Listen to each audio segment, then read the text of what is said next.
안녕하세요. 사연을 듣고 계신 청취자 여러분에게 인사드립니다. 저는 40대 중반에 접어든 여자로 나름 부유하다면 부유한 조물주 위에 건물주 집안에서 태어났습니다. 대대손손 물려받은 땅은 예전엔 별 쓸모없는 모래밭 땅이었다고 해요.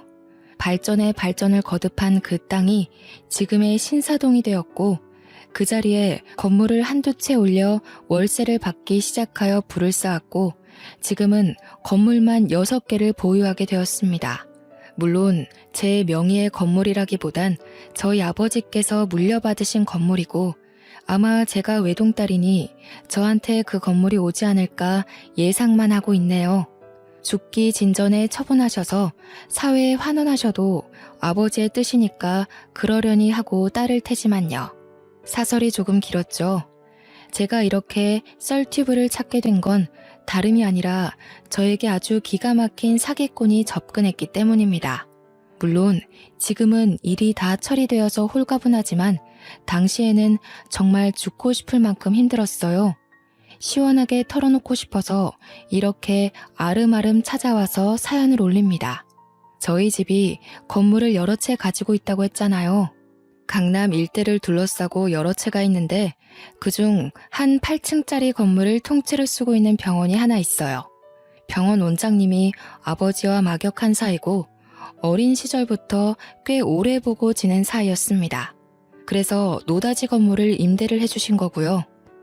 제 나이가 30대 중반을 넘어갈 무렵 아버지께서는 제가 하루라도 빨리 시집을 가서 가정을 꾸리길 원하셨습니다. 자고로 여자는 남편이 있고 가정이 있어야 안정적인 삶을 살 수 있다고 믿으시는 분이었습니다. 아버지는 대대로 내려오는 땅을 잘 굴러가며 부를 쌓으셨지만 사실 배움이 짧은 탓에 그걸 평생의 한이라고 생각하며 사셨어요. 그래서 저는 유학도 다녀오고 강남 일타 강사들 밑에서 배우며 공부를 해야만 했습니다. 태생이 똑똑한 머리도 아니었고 노는 게 제일 좋은 천상백수 체질이었기 때문에 아버지 눈을 피해서 엄청나게 놀러 다녔습니다. 하지만 대학 입시에 실패하자마자 쫓겨나듯 유학을 떠나야 했어요. 물론 유학을 다녀와서도 탱자탱자 노는 일에는 쉬지 않았죠. 저는 30대 중반을 넘어서자마자 선을 보러 다녀야만 했습니다. 그런데 죄다 집안은 빵빵할지 몰라도 하나같이 배 나오고 탈모에 조짐이 있는 사람들만 나오는 거예요. 여자가 30에 시집 가는 게 쉬운 줄 아냐면서 저를 꾸짖는 아버지의 말은 그냥 핑계로만 들렸습니다. 자고로 남자가 돈이 많아야 여자가 편한 거라면서 자꾸 외모는 보지도 않고 이상한 아저씨들에게 저를 내보이는 거예요. 아니, 우리 집도 솔직히 내놓으라는 부잣집이나 마찬가지인데 왜 자꾸 돈돈거리는지. 저는 운명의 상대를 만나지 않으면 결혼하지 않겠다고 선포를 했습니다. 그럴수록 아버지는 저에게 압박을 하셨죠. 예를 들면 용돈도 끊고 카드도 정지시켜버린다던가 한국에 들어오자마자 사주셨던 차를 뺏는다던가 하는 유치한 방법으로요. 나가서 놀려면 돈이 필요했고 아버지의 돈줄이 막혀버리자 저는 진짜 취직이라도 해야 하나 하면서 고민에 휩싸였죠. 그러자 어머니께서 저에게 조건을 내거셨어요. 제가 선을 보고 오면 30만 원씩 용돈을 주시겠다는 거예요. 냉큼 하겠다고 했고 저는 매주 선을 보러 다녔습니다. 선자리에서 운명을 만날 확률이 얼마나 된다고 생각하세요? 저는 0.001%의 확률도 안 된다고 생각하거든요. 그날도 그냥 30만 원 벌자고 선자리에 나가서 시간을 때울 준비를 하고 있었습니다. 유학 생활을 같이 했던 친구들과 만나서 놀기로 했기 때문에 메이크업도 의상도 완벽하게 준비해서 나갔죠. 그런데 선자리에 나온 사람이 제가 생각한 대머리나 배 나온 아저씨가 아니라 멀끔한 동년배 남자였습니다. 저는 여태 썩은 과일들만 보다가 싱싱한 과일을 보니 눈이 돌아간 사람처럼 그 자리에 몰두하게 되었어요. 남자는 우리 아버지가 세를 내어준 병원에서 일을 하는 의사였습니다. 중매쟁이를 통해서 만나게 된 인연치고는 얽힌 것들이 많은 사람이었고 대화도 꽤 잘 통했습니다. 서로 가치관도 잘 맞는 것 같았고 사람이 매너도 있고 유머도 있더라고요. 저는 단박에 그 사람에게 빠져들게 되었고 친구들과의 약속도 잊은 채 밥도 먹고 커피도 마시게 되었죠. 어차피 해야 할 결혼이라면 한 살이라도 젊고 멀끔한 남자와 해야 하는 게 맞지 않겠어요? 선자리를 통해 알게 된 사람이기에 조건도 따질 필요가 없겠다고 생각을 했던 거였죠. 그래서 3번 딱 더 만나보고 집에 통보를 했습니다. 지금 만나는 사람과 결혼을 하겠다고 말이죠. 당연히 의사라는 직업이 우리 아버지를 사로잡았고 어머니께서도 쏙 마음에 들어 하셨습니다. 상견례를 하고 식장을 잡고 웨딩 촬영을 하는 데에도 아무런 문제가 없었습니다. 단지 결혼식장에서 일어난 작은 소란만 빼고요. 신부 대기실에서 잔뜩 긴장한 채 입장만 기다리고 있는데 친구들이 바깥에 작은 소란이 생겼다는 거예요. 너무나도 궁금해서 몰래 나가보니 시부모가 웬 여자랑 이야기를 하고 있더라고요. 뭔가 복잡해 보이긴 했지만 큰 소란은 아니었던 터라 궁금하기만 했죠. 하지만 그 여자는 금방 돌아갔고 결혼식은 시작이 되었습니다. 저는 모든 일정이 끝난 뒤 시모에게 물어보았어요. 아까 결혼식장에 찾아왔던 그 여자는 누구냐고요. 시모가 흠칫하더니 봤냐고 속이 시끄러워서 비밀로 하려고 했는데 솔직하게 털어놓는다면서 먼 친척이라고 하더라고요. 친척이면 축하해주러 온 거 아니냐. 왜 금방 갔냐고 하니까 사실 시모가 그 집에 돈을 빌린 적이 있었대요. 5천만 원 정도를 빌렸었는데 남편 의대 보내느라 어쩔 수 없이 진 빚이었다고. 근데 아직 남편이 일을 시작한 지 얼마 안 되어서 못 갚았다고요. 그 사정을 듣고 났는데 제가 어떻게 모른 척을 할 수 있겠어요. 그래서 부모님께 바로 말씀을 드렸죠. 그러니 아버지께서도 경사가 있는 날 그림자가 지면 안 된다고 시모에게 바로 5천만 원을 갚아주시겠다고 했어요. 시모는 눈물을 글썽거리면서 이렇게 좋은 사돈이 있어서 행복하다고 앞으로 사위 많이 아껴달라면서 인사를 하더라고요. 아버지는 통 크게 예단비 추가로 드린 거라 생각하면 된다고 의사 사위 생겨서 좋다고 덕담을 아끼지 않았습니다. 그렇게 작게 일어난 소란은 소리 소문 없이 조용해졌습니다.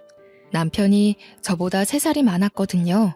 저는 36살이고 남편은 39살이라 그런지 이상하게도 아이가 바로 찾아오질 않았어요. 피임을 따로 하지 않았음에도 불구하고 아이가 바로 생기지 않으니 저희 집에서 보약이며 병원이며 막 끌고 다니기 시작했어요.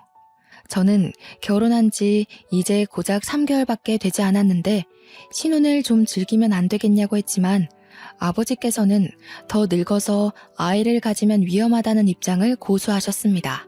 결국 병원에 가서 난임 검사를 받게 되었고 나이가 있기 때문에 시험관을 해보는 게 어떠냐는 권유를 받게 되었습니다. 정부에서 지원도 나오고 생각보다 시험관 시술을 하는 사람들이 많다고 하더라고요. 그래서 냉큼 알겠다 하고 시험관을 2번 정도 시도를 했는데 와, 저는 그게 그렇게 아픈 건지 몰랐어요. 때가 되면 주사를 맞고 난자도 채취하고 너무 배가 땡기고 아파서 겁부터 나더라고요. 그래서 딱 2번 시도하고 그냥 애가 생기지 않으면 애 키우지 말자 선언을 해버렸죠. 남편도 저의 계획에 당연히 동의를 해주었습니다.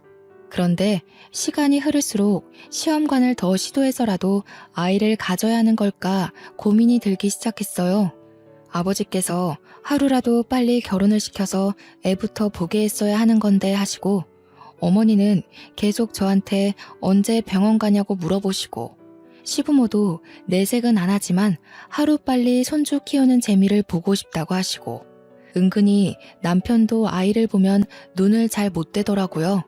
그래서 시험관을 더 시도해보자고 하긴 했는데 그 아픔이 너무 싫은 거예요. 제가 계속 갈팡질팡하고 있으니 남편이 넌지시 저한테 묻더라고요. 아이를 입양해서 키우는 건 어떠냐고 물어보았어요. 처음에는 솔직히 말도 안 되는 소리라고 절대 싫다고 거절부터 했습니다. 남편은 저의 뜻을 존중한다면서 그 뒤로 말은 안 했지만 자꾸 저한테 입양 관련된 영상들을 보여주는 거예요.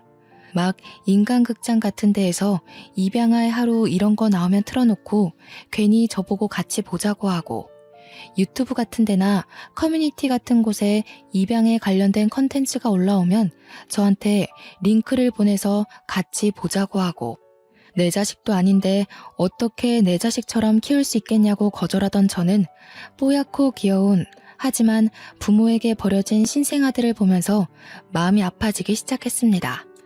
점차 마음이 기울고 있었어요. 저희 집에도 은근히 이야기를 했는데 처음에는 절대로 안 된다고, 내 핏줄을 봐야 한다고 우기시던 부모님도 버려진 아이들 베이비박스 이런 영상들을 보시고는 마음이 좀 기우시더라고요. 저한테 좋은 입양기관은 알아봤냐고 넌지시 물어보시기도 하고요. 하지만 저의 마음이 정확하게 정해지지 않은 상태여서 저도 뜨뜨미지근하게 지내왔어요. 나의 인생에 꼭 아이가 필요할까 싶기도 하고, 입양을 했는데 아이가 저와 성향이 맞지 않으면 어떻게 하겠어요? 하지만 남편은 계속해서 저를 설득하기 시작했습니다. 차라리 대놓고 설득을 하면 반발심이라도 생겨서 절대 싫다고 말이라도 하겠는데, 은근히 불쌍한 아이들을 돕는 거다 라는 식으로 말을 하니까 매몰차게 거절도 못하겠더라고요. 저는 점점 남편의 말에 설득되기 시작했고, 완전 신생아부터 입양해서 키우면 우리 자식처럼 키울 수 있을 것 같다는 말에 넘어가게 되었습니다. 마지막 선택은 제가 하는 거라면서 남편이 저에게 오롯이 모든 결정을 맡기겠다고 했어요. 시부모에게도 은근히 물어봤는데 마음으로 낳은 자식도 다 자기 자식이라고 하더군요. 결국 저는 6개월 정도 고민을 하게 되었고, 고민 끝에 아이를 입양하기로 했습니다. 그때부터 부랴부랴 입양기관을 알아보기 시작했는데 도통 눈에 들어오는 곳이 없었습니다. 물론 아이를 골라서 입양하는 건 아니지만 그래도 평생을 함께하고 내 자식처럼 키울 아이인데 정확한 절차를 거쳐서 아이를 입양하고 싶었습니다. 그렇게 여러 기관을 둘러보는 도중 남편이 입양기관 하나를 추천받았다면서 이야기를 해주었어요. 시스템도 꽤 잘 돌아가고 있는 것 같고 추후에 친부모를 찾을 수 있게 추적이 가능하다고 하더군요.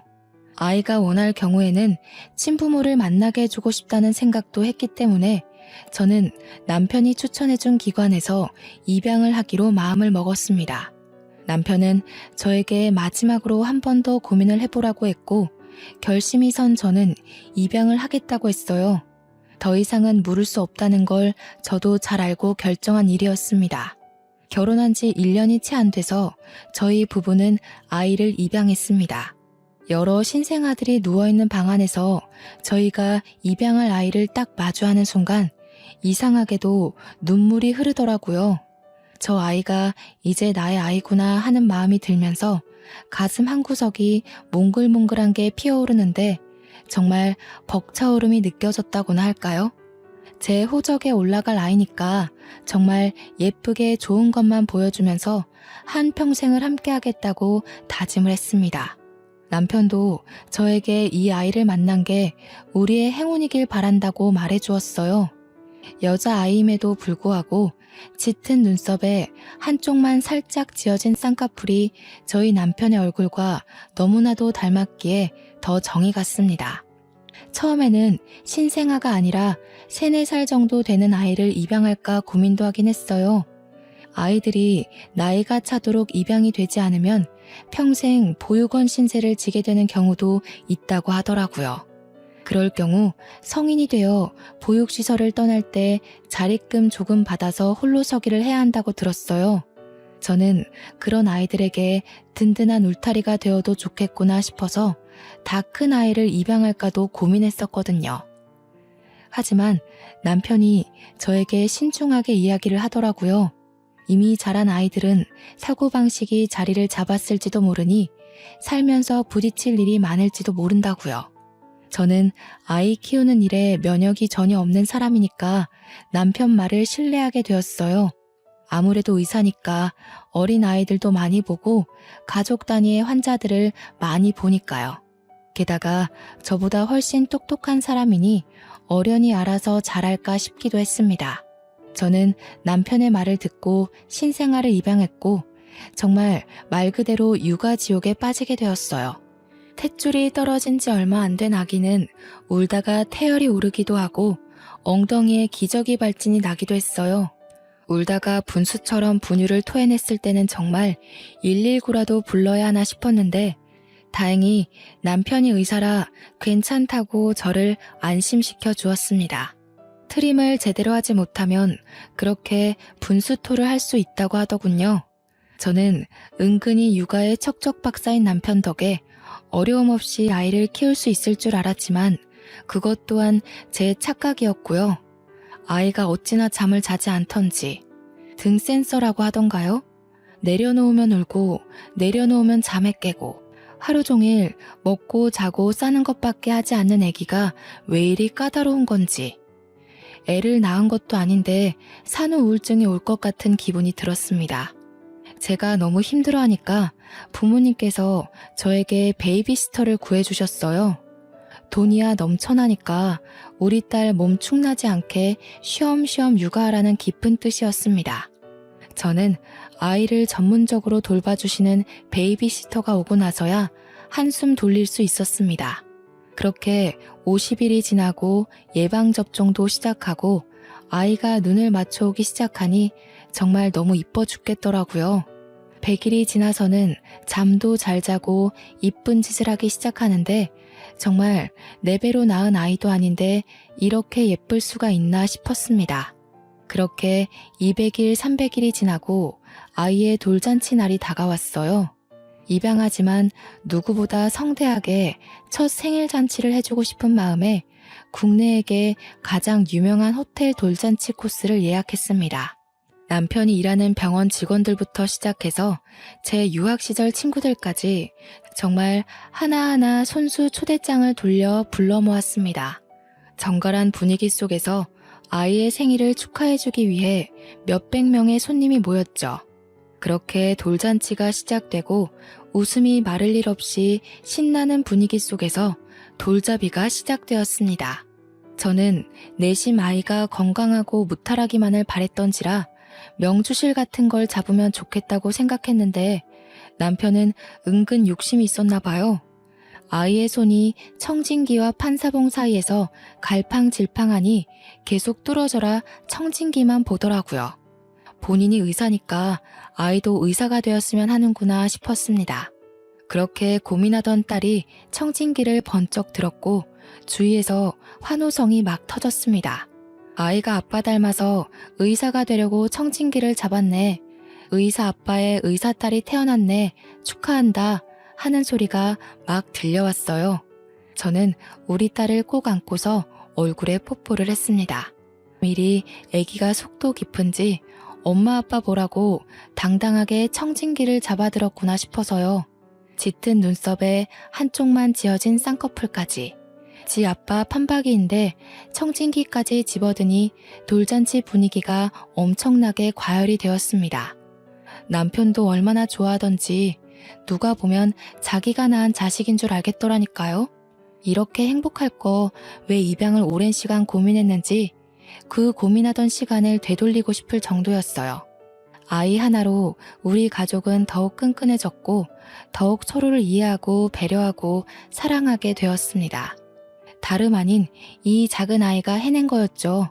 날이 갈수록 아빠를 닮아가는 것 같다는 주위의 말에 남편은 껄껄 웃으면서 자기가 더 많이 사랑해줘서 아이가 자기를 닮는 거라고 하더라고요. 평소에 남편이 아이에게 정말 잘하긴 하거든요. 퇴근하고 와서 피곤해도 꼭 아이와 눈을 맞추고 아직 말도 못 알아듣는 아기에게 하루 종일 있었던 일을 조잘조잘 떠들기도 하고요. 하지만 아이와 함께 있는 시간은 제가 더 길고 제가 더 많이 사랑해주고 있는데 그 말이 좀 서운했습니다. 제가 옆구리를 쿡 찌르자 남편은 아이의 눈동자도 입술 모양도 저를 쏙 빼닮았다고 이야기를 해줬어요. 그 이야기를 듣고 보니 정말 저랑 닮은 것 같이 보이더라고요. 그렇게 돌잔치를 끝내고 아이는 잔병치레 하나 없이 정말 건강하게 하루하루를 보내고 있었습니다. 1년이 지나고 2년이 더 지나고 아이가 4살이 될 때까지 정말 예쁘게 컸습니다. 다른 아이들처럼 말을 듣지 않고 떼를 쓰거나 하는 일도 없이 정말 얌전하게 자랐어요. 밖에 나가서도 소란을 일으키지 않고 앉은 자리에서 우는 법이 없어서 주위에서도 칭찬이 자자했습니다. 오죽하면 다른 엄마들이 저에게 와서 교육의 비법이 뭐냐고 자기네 아이들은 밥 먹으라 하면 사방팔방 뛰어다녀서 곤란하다고 했어요. 그냥 우리 아이 성향이 그런 건데 싶었지만 그렇게 말해봐야 좋을 게 없을 것 같아서 밥상머리 교육을 따끔하게 하는 편이라고 둘러댔죠.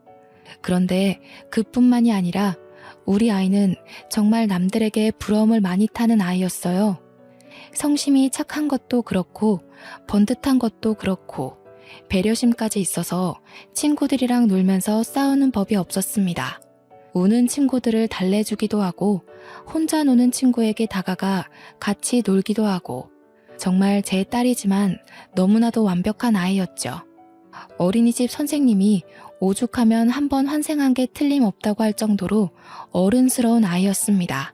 5살이 되었을 땐 한글까지 완벽하게 다 떼버려서 저와 남편이 얼마나 놀랐는지 몰라요. 가르쳐 준 적도 없고 학습지도 따로 시킨 적이 없는데 완벽하게 책을 읽더라니까요. 오죽하면 아버지께서 저에게 쏟아부었던 교육비를 손녀에게 쏟아부었어야 했다며 껄껄 웃으셨습니다. 집안에 천재가 나왔다고 시부모도 아이의 진로를 벌써부터 의사로 점찍어 두셨고요. 하지만 저는 우리 아이가 너무 빨리 성숙해지지 않기를 바랐어요. 저한테 어리광도 부리고 저 쇼핑하는 재미도 들었으면 했고요. 공부만이 인생의 전부가 아니라는 걸 알리고 싶었죠. 하지만 고작 5살짜리 아이에게 열심히 설명해봐야 뭘 알겠나 싶어서 좀 더 크기만 기다리고 있었습니다.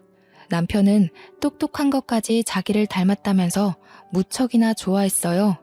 그 말에 기분이 나쁜 건 오로지 저 하나였죠. 저는 뭐 무식한가요? 남편에게 빈정상했다고 이야기하니까 또 웃으면서 달래주더라고요. 그런 뜻 아닌 거 알잖아 하는데 요즘 들어 딸만 챙기는 남편에게 심통이 나 있었거든요. 저한테 요즘 어린이집에서 별일 없지? 하길래 아무 일도 없다고 여전히 친구들이랑 잘 지내고 있다고 이야기를 해주었습니다.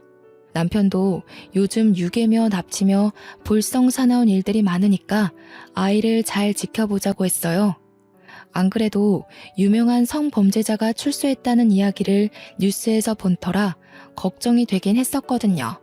그 뒤로는 남편 말대로 주의를 경계하며 아이가 하원하는데 꼬박꼬박 나갔습니다. 평소에 시터분께 맡기던 일들도 제가 나서서 하곤 했어요. 남편이 그렇게 말하니까 은근히 걱정도 되고 속안에서 두려움이 생기더라고요. 거기다가 저희 집이 건물을 여러 채 가진 부자니까 그걸 아는 사람이 나쁜 마음을 먹을 수도 있잖아요. 그런데 이상하게 요 며칠 동안 아이를 하원시키면서 의문의 시선이 느껴지는 거예요. 누군가 저를 빤히 바라보고 있다는 느낌? 그래서 주위를 휙 둘러보면 아무도 없고 무서운 그런 느낌이랄까요? 귀신이 저를 쳐다보고 있으면 딱 이런 느낌이겠다 싶은 그런 거 있죠. 자꾸만 느껴지는 시선에 경우 없이라도 불러야 하나 싶었는데 남편이랑 같이 하원시킬 때는 또 그런 느낌이 들다 말고 남편은 저한테 요즘 범죄자가 많아서 예민한 거라고 그러다 스트레스 받는다고 조심하라고 했고요. 저도 너무 예민해지고 싶진 않았지만 우리 딸이 점점 미모가 물이 오르니까 걱정이 되더라고요. 도중 제가 너무 신경을 많이 쓴 건지 몸이 급격하게 안 좋아졌어요.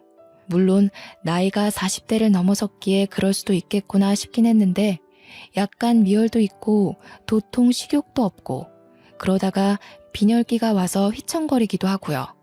그 와중에도 자꾸 아이를 바라보는 듯한 시선이 느껴져서 제가 아파서 예민한 거구나 하고 생각을 하고 병원에 갔죠.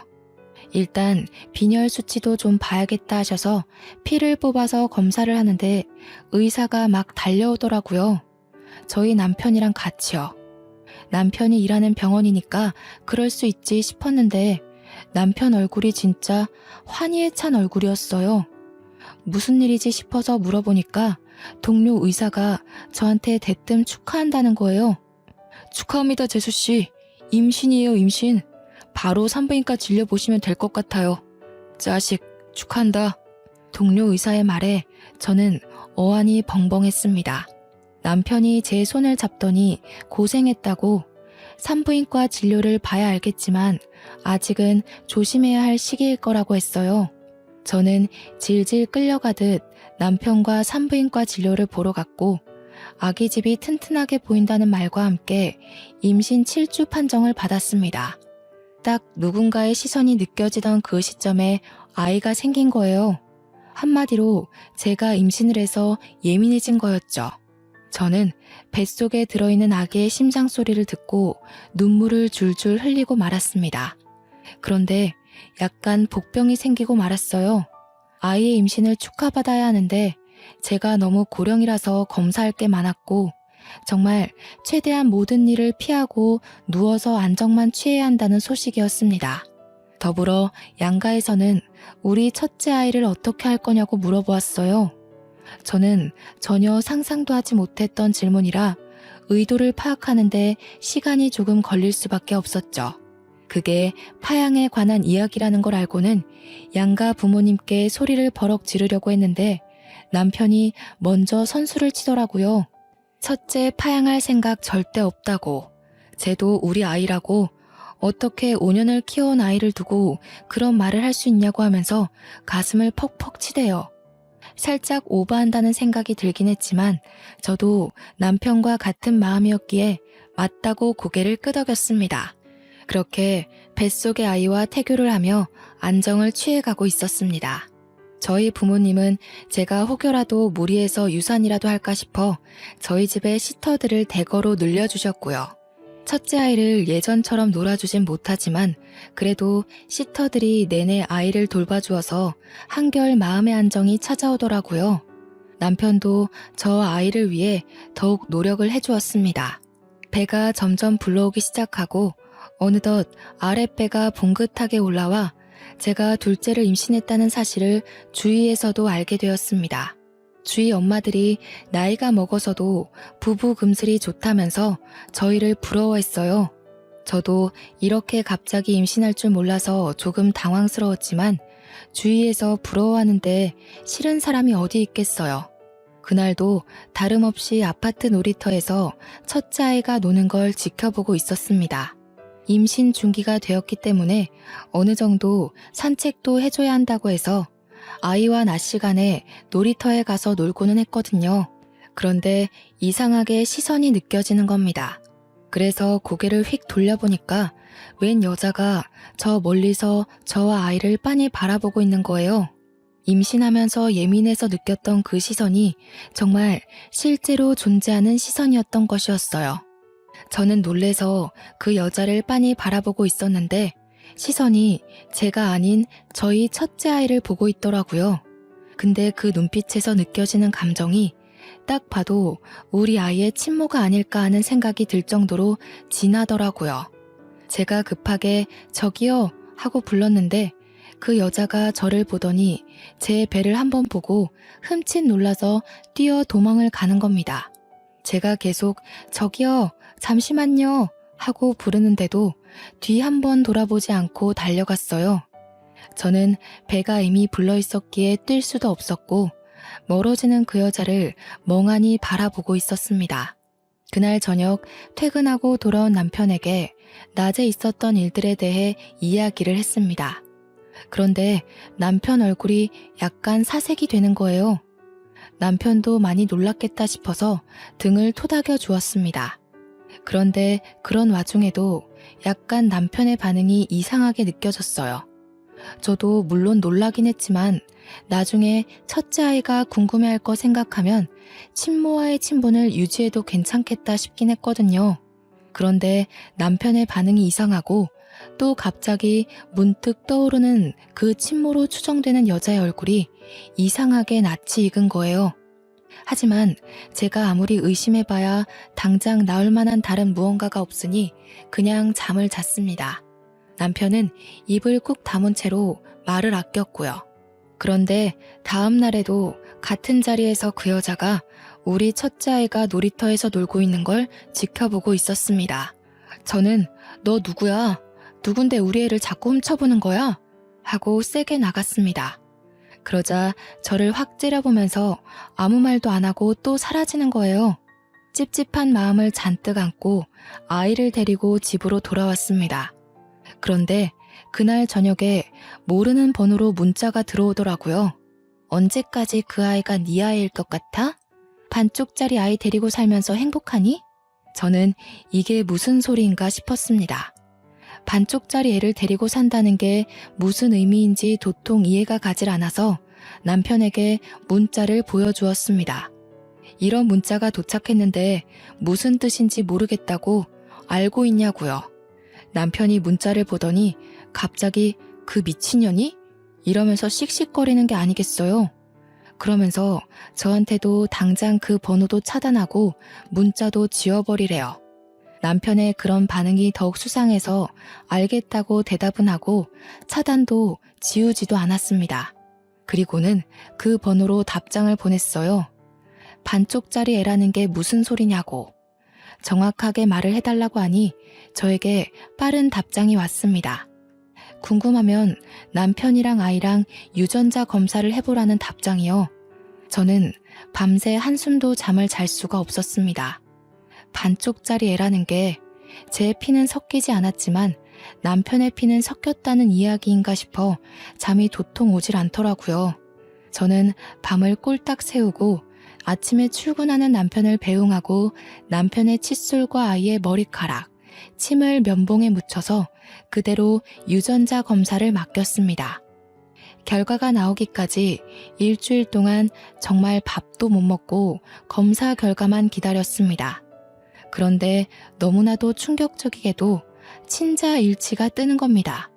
그러니까 우리의 첫째 아이는 남편이 밖에서 낳은 아이였어요. 저는 충격에 배가 당겨오기 시작했고 그대로 쓰러지고 말았습니다. 저를 발견한 시터 아주머니께서 119를 불러 저를 병원으로 이송시켰어요. 정신을 차리니 병원에 누워있고 남편이고 시부모고 친정 부모님이고 다 병실에 와 계시더라고요. 저는 충격으로 눈물만 줄줄 흘리면서 배를 더듬어 보았습니다. 그러자 어머니께서 저에게 아이는 멀쩡하니까 안심해도 된다고 도대체 갑자기 왜 쓰러진 거냐고 묻더라고요. 무슨 일이라도 생긴 건 아닌지 무척이나 걱정이 된다면서 제 손을 꼭 잡은 남편이 저에게 검사를 좀 해보자고 했어요. 저는 그 손을 냉정하게 뿌리쳤습니다. 네가 무슨 낯짝으로 내 손을 잡고 나를 위하는 척하는 거야? 저의 날선 반응에 남편도 시부모도 저희 부모님조차 당황해서 아무 말도 하지 못하고 있었습니다. 남편은 순간 문자 메시지가 생각이라도 났는지 저한테 그 번호 차단 안 했냐고 물어보더라고요.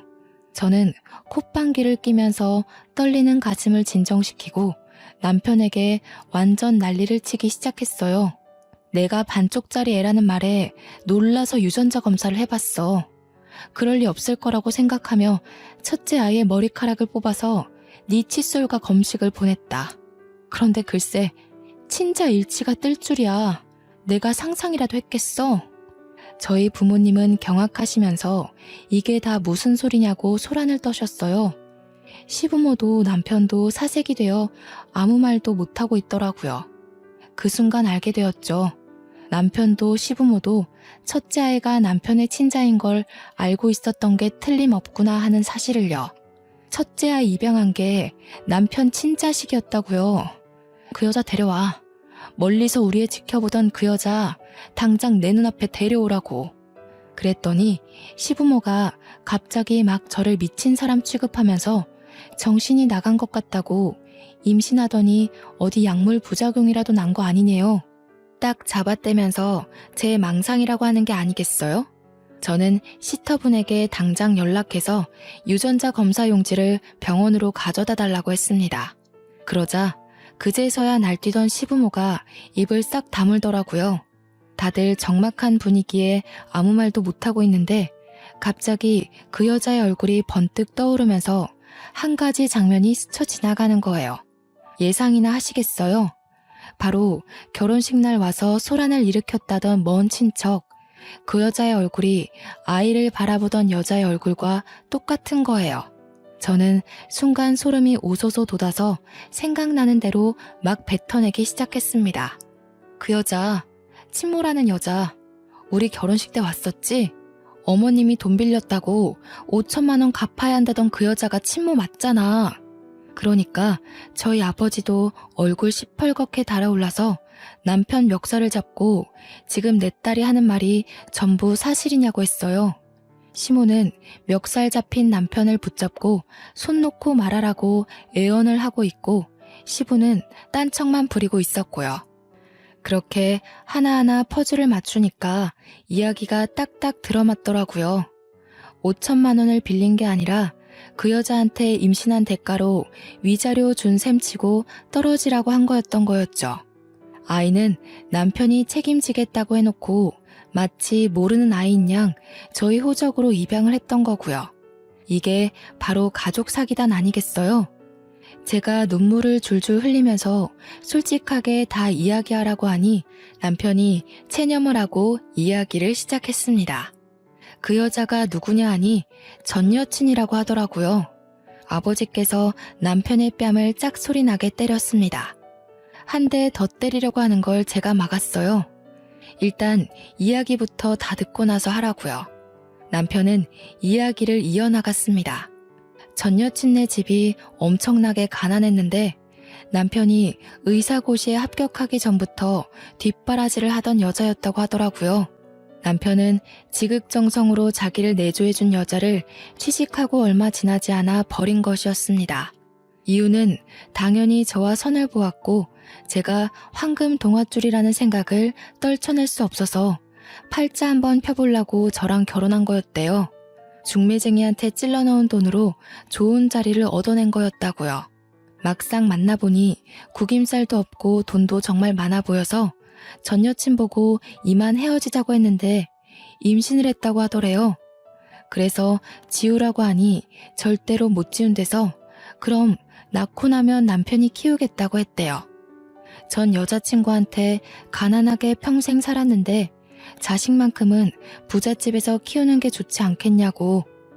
결국 우리 집에서 준 5천만 원을 결혼식장에 찾아온 전 여친에게 위자료라고 던지고 아이를 입양하게 된 거라고 했어요.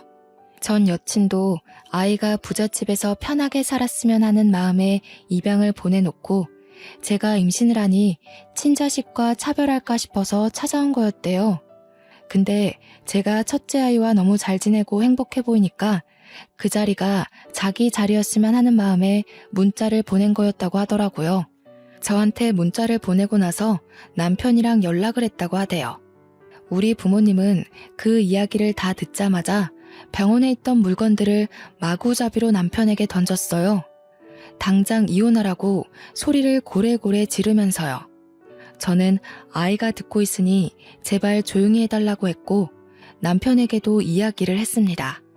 곱게 이혼해주지 않으면 나는 변호사 당장 선임할 거고 이 모든 책임을 다 물어내게 할 거야. 어떻게 할래? 더럽게 소송전 가서 빈털털이 될래? 아니면 곱게 이혼해줄래? 그랬더니 남편이 곱게 이혼을 해주겠다고 하더군요. 바로 남편은 짐을 싸서 시댁에 가게 되었고 저는 집에 홀로 남아 첫째 아이의 거처를 어디로 해야 할지 고민을 하고 있었습니다. 그런데 남편의 전 여친이었던 여자가 저에게 전화를 하는 겁니다. 원하시던 대로 저희는 이혼하기로 했는데 무슨 일로 전화를 하셨죠? 그 이야기는 이미 들었어요. 다른 건 아니고 시댁에서 저한테 난리를 치는데 얼마나 난리를 피우신 거예요? 그 이야기를 하려고 전화한 건 아니고요. 아이는 저희가 데리고 가서 키울게요. 저는 그 말에 약간 의구심이 들었어요. 시댁에서도 난리를 쳤다.